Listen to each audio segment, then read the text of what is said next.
আচ্ছা সব কথা বাদ, এখন বল যে তোরা দুইজন গ্রুপে কি কথা বলছিলি। আরে তুই না একবার আমারে বলছিলি তোর একটা মেয়ে ডো পার্টনার লাগবে। এই যে সামিয়া তোর ডো পার্টনার হইব, তুই এখন খুশি তো? আরে সত্যি নাকি সামিয়া আপু আপনি আমার ডোপার্টনার হইবেন? হ্যাঁ হব, সমস্যা নাই, কিন্তু একটা শর্ত আছে। কিসের সত্য বলেন, আমি সব সত্য মানতে রাজি আছি।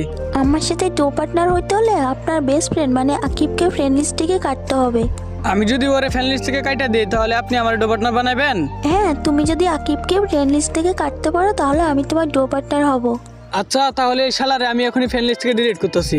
একটা ডোপার্টনার পাইলে আমার আবার ওরে কি দরকার? 3 বছর ধরে গেম খেলতেছি, এখন পর্যন্ত একটা ডোপার্টনার বানাতে পারলাম না। আর এখন যেহেতু সুযোগ পাইছি তাহলে আর হাতছাড়া করবো না। সমস্যা নাই আপু, ওরে আমার দরকার নাই, আপনি আমার ডোপার্টনার হন।